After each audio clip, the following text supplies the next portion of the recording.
Two Hearts Crochet blog. As you might know, we're hosting a Doctor Who or Whovian themed crochet along project over the next several weeks, which we're really excited about. But some people have expressed some concerns or questions about how to carry your yarn as you work along each square. So that's what this video is going to be about. I'm going to show you how I carry my yarn as I work along each square, and also how I make my color changes, because some people do it a little differently. If this doesn't work for you, you can always try something else. This is just what I do. The most important thing is to find something that works best for you. So let's go ahead and get started. Allons-y! Okay, we just finished up that black block there. And we're going to pick up with the gray now. That's what we're going to do. Leave those last two loops there on the hook. We're going to take the yarn for the gray. You can see it's just enough space to kind of get to about there. And pull it through the black loops on the hook. And then we're going to join in this little gap here, right there, with a slip stitch.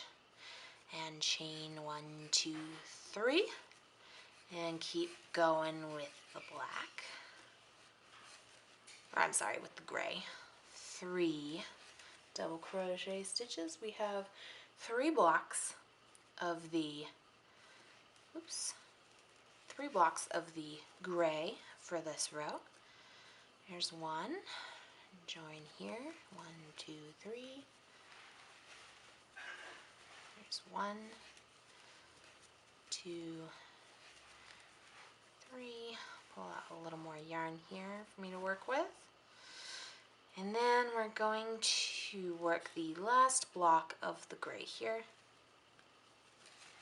I'm going to chain 3.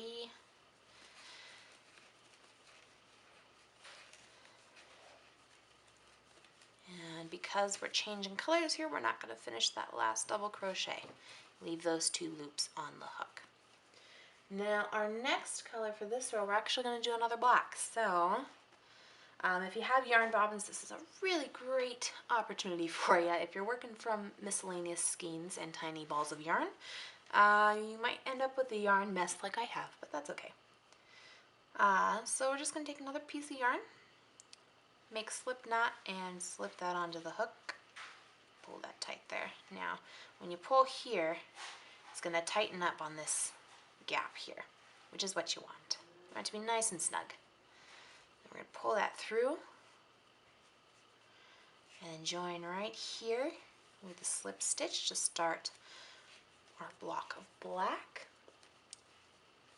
And then we're only doing 1 block of the black here, so double crochet 3 times, but don't finish that last double crochet there. Now we're going to pick up with the blue again and finish out the rest of the row in the blue. So, see how this is really loose right here? What we're going to do is pull here. You see how that tightened it up real good? We're going to take this, wrap it around. I'm going to pull on the black to tighten that up there, which you can do after the fact. I just do it as I go, just like that. Join with a slip stitch and chain 3, and then you're going to just keep working along the row, making color changes as necessary. For the rest of this row, we don't have any more color changes, so yay. And there's 3, and we just join again and keep going. So that's basically it, and you can see this is the back side. You can see all my yarn tails. You can see how the color changes just kind of disappear in here. You can't even see that black or the gray, and it's that way all the way across. So if we were to flip this over here, mid-row, you get this lovely tangled mess. But you can see how the yarn gets carried up from row to row. This blue yarn was down here, and now it's all the way up here, and it's all hidden in here. You can't see a thing. This gray here is because of a tail. Tighten the tail there. But all the color changes just kind of disappear into the yarn and hide as you go. It's really great because in the end you'll have fewer ends to weave in. which, let's face it, is the ultimate goal of all crocheters. Anyways, that's basically how I carry my yarn up. Might not work for everyone. Like I said, it's turning the work back and forth a lot. I try to remember which direction I turned from so that I don't end up with a giant twist in my yarn tails like that. If I can keep it relatively straight, that helps a lot with the tangles. Like I said, if you have yarn bobbins, that would really help. I'm working from balls of yarn that I've previously wound. If you don't have a yarn winder, I recommend you get one. It's a lifesaver.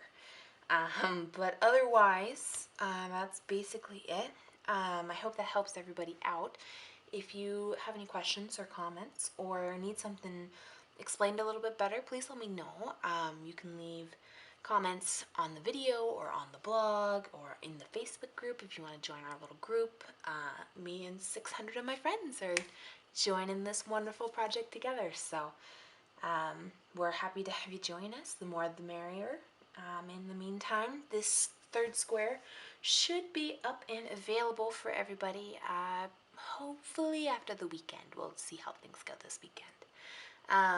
Anyways, happy crafting, and we'll see you again soon.